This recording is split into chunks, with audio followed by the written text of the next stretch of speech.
Hi, everybody. It's Cage Taylor from The Nocturnal.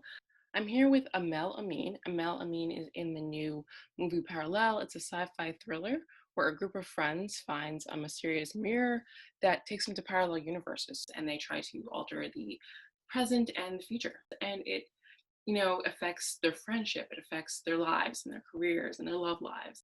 Hello, my name is Ameen. I played Devon in the film Parallel. I'm an actor. I'm 35 years old. I living in London right now, but I live in Los Angeles. And yeah, it's me. Great. So tell me a little bit more about your character in Parallel. So Devon is he's a reliable type of guy, good man. He's one of the crew. He has a secret crush on Georgina's character, and yeah, he kind of just wants things to kind of move forward in this way that's safe and smart. He's got this dark past that's connected to him and connected to his father. And when this kind of world opens up, this time world opens up, he thinks he can correct some of the wrongs that happened in his past, and so he finds a way of actually using it for kind of personal reasons beyond financial gain. But the kind of fun thing about the movie is that, if indeed you can manipulate the past, I'm very big on Back to the Future. It's like one of my favorite films. And so I've always kind of been interested in the idea of traveling back into the past and just changing things and what jigs around. And I definitely am interested in the idea of time travel myself. What would I do? Where would I go back and change, if anything? Would you go back and change anything about anything in your life? Yeah, definitely some middle school, high school haircut choices, but yeah. So tell me a little bit more about your interest in sci-fi. You said Back to the Future. Did you grow up reading, War of the Worlds, things like that? Yeah, I mean, listen, I grew up on many different films and different stages. Films I grew up on a lot of 1940s and movies and stuff like that with my mum.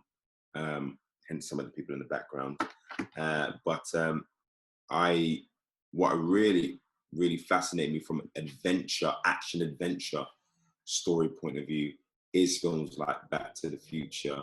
That each of the films and this idea of what happens if you travel back in time. Maze Runner is something I did as well, and I've always wanted to be a part of those worlds. Back to the Future, Hook, fantasy worlds. I just love those kind of worlds because I think you get to explore bigger truths within the framework, or smaller truths within the framework of a big world. And I think that's fascinating, and it kind of draws you in. And then as an actor, you kind of get obsessed with being a dramatic actor and making sure you're doing that, the thespian thing. But right now in my life, I'm very much into it. I'm directing a feature film in London right now, a film I wrote called Boxing Day, which is essentially a Christmas rom-com inspired by the diary of my life. But at the same time, there are moments, because I'm going back to a kind of a younger version of myself in part of the movie, meaning one of the characters represents me being younger, and my younger brother, his obsession with Back to the Future is actually in the movie. So that's how deep it goes for me in terms of like loving sci-fi. And I, want to create worlds and where people that look like me can be in those worlds more and more often. We haven't really had a good run at that as Black people. Will Smith had a nice run as the individual one person. I like the idea of like exploring, the era of, I don't know, kings and queens in Africa, whether it be Mansa Musa or the Sundiata Keita, that tribe of people. That'd be fascinating. Or the Moors, and then slapping a sci-fi element on it, slapping a fantasy element on it. It's like Game of Thrones. What I think is great is that obviously it's totally fabricated, but it's got some grounding to it. And you start to believe it as an audience. You're like, oh my God, here is this world of kings and queens, and it's English. And of course there's kings and queens. And then they slap some magical elements on it of it. And you're like, oh, wow, yeah.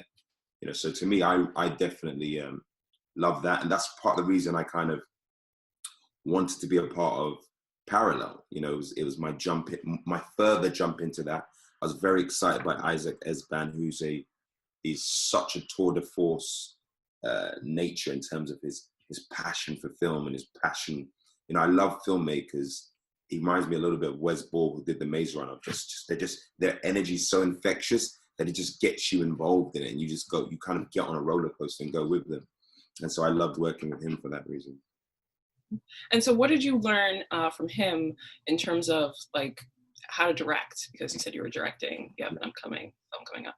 I've worked with a lot of filmmakers, so I can't attribute it to him alone. But I think if there was something that I picked up through osmosis through him, it'd be just an infectious attitude. You know, having an infectious attitude and an energy and a wonder and a childlike energy. Some of my my most beloved filmmakers I've worked with have that quality. You know, have the ability to have people buy into their world. Because as a director, you know, everybody's moving along everything, but it's coming from the incubus is your brain, you know. So I think if anything, it's his enthusiasm for life, you know, that and I'm very much like that myself sometimes. So I like that, you know, I tap into that childlike self.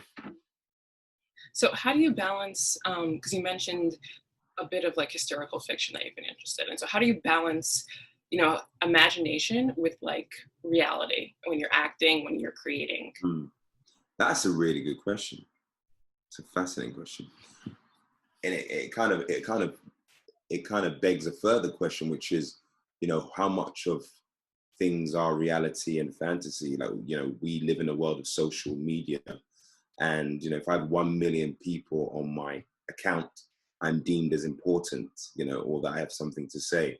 If I've got no one on my account or it's non-existent, one might say that, you know, I'm not important. Or right now I could just post something and I'm sitting next to, I don't know, Oprah Winfrey at 5 years ago, and everyone's like, oh my God, you're there. Like, you know, so reality and fiction has never been more blurred than now. You know, I think that's what's interesting.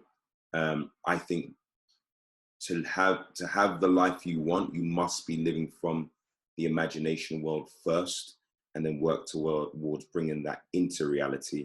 And a big part of that is buying into it being possible in the first place, and understanding that most things that are imagined, if not all, are possible. You know, I often say I'm living the life I dreamed of, you know, as a child, and I was lucky enough to have parents that supported those dreams, not only like with encouragement or financially, but just like, go for it. You know, this life is here to be taken. So I don't, you know, reality sets in every day. We deal with the reality, but everything is from our perspective. Like, you and I are not even, we both said, look at the same thing right now. Look at that. Look out there. We both will be seeing two different things. So none of us see the same reality to me. You know, if I said, look out there, and we both look, what do you see? We both see different things. That is so pre-designed into who we are and our experiences. So I'm not really bother with reality still. And yeah, so then, and how do you balance like imagination and fantasy with now being an adult? And you know, you mentioned the childlike wonder of the director, but like how have you kind of brought in the same, I guess, curiosity you had as a child now as an adult? Again, I think it's literally by continuing to nurture possibility, continuing to dream and dream up bigger dreams. And once you like dream up things that you find impossible, that, you know, to actually achieve it, you have to change and you have to grow. So that's it. I don't really, like, reality sets it every day. I gotta wake up, you know, you got bills to pay, you got taxes, and those are the things that are reality, but you know, maybe they're just an extension of the dream, you know. So I don't, again, for me, I don't really, the realities are in the moment, and outside of the moments of dealing with it and being in the now. Yeah, I'm quite a futurist, actually. I like to think about the future a lot, you know. So maybe I'm the wrong person to ask that one. Okay, so what did you think of the script when you first saw it? When I first saw the script, I was like, I looked through it and I'm like, okay, well, what's happening here? Is this something I want to be involved in? Isaac liked one of my other characters from another film, and so when he offered it to me, I was like, okay, cool, but I had a completely different desire to play something. I had a completely different feeling from it, and I think initially Devon was written to be quite a docile character and someone that's kind of like, he's got a good heart, but he's not active. And I think I just wanted to layer him, people that are quiet or people that go along with people, they may be doing that for other reasons. And so I layered him with this past that he just doesn't want to make the same mistakes again. And then at the ensemble of it all, meeting the cast that was assembled together, very talented people, fun as well, like fun as you like. So I I really enjoyed it, and shooting in Vancouver, it was a fun time. It was definitely a fun time. And when was this movie shot? This movie was shot in 2016 Christmas. Sometimes Okay. movies take a while. Yeah. Okay. So what was it like? I know this is like a drama and a thriller, but like there was so much psychological development, between your character and just seeing between the start and end of the other characters as well. Mm-hmm. So what was that like having, such like again, working from his background and having to kind of generate that in how you played his character? I was very focused on him being black and what that felt like. He's a black guy amongst three white friends, and any nuances of that. That was to me because as much I love characters that are not written racially specific, so that you get an opportunity to play.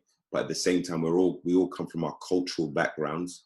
That's even beyond our race, right? And so I was very interested in narrowing down on like, okay, this is a black man within a group of white friends. How does he feel about that?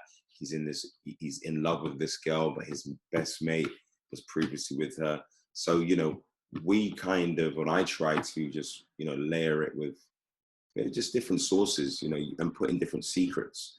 And that's one of the best things you can give to an audience, because it makes them feel like you are playing someone that's real. And then speaking of race, so in terms of thriller movies, there's not a heavy black presence. So what was it like being in a thriller and being the black presence in this one? Yeah, I guess, was I being black? I mean, to be honest, as an actor, you're used to being the minority in a majority of people anyway. So that's, to me, it's more of a treat or a moment where I'm like, oh, okay, it's like an all, my culture is being prevalent here. So, and then as a British person, there's another element to it. Again, I tied it into wanting to make sure the language and the cultural language, more than race, it's about culture. I could have grown up in Los Angeles in a certain type of environment, and I might be speaking a really, really really neutral accent, or I might be like more New York, and I got something going on there. Like, so you got to really pitch it and figure out things, and then when you figure out those things, you lean into it. And again, that's more culture than anything else. So yeah, I added the flavor of my culture, or where I think the culture is he's from, not my specific culture, but where he's from, in the moments that called for it. But you're not always being one thing in life, are you? So in the moments where your culture or your blackness really is a part of the narrative you push in, and when it's kind of more of a neutral human aspect of the story, then you just get on with that. Right? So if you were in a thriller movie, so you personally, not a character or anything, Okay. would you be the person to investigate, or would the person be like, nope, if there's a mirror or something, I'm staying away from it, not being involved? Yeah. Good question. I unfortunately can't help but push the red button. I got to take that red pill, push the red button, and go, one life to live, let me live it like my last movie. So I'm definitely that person that goes, let's see where this goes. That was the sound effect and everything. So great. Let's close this out and just by saying like how viewers can see this film. Again, you can see this movie December 11th on VOD. It's done by a wonderful filmmaker who I have a lot of love and time for, a fantastic cast. and I'm in it as well. So have at it.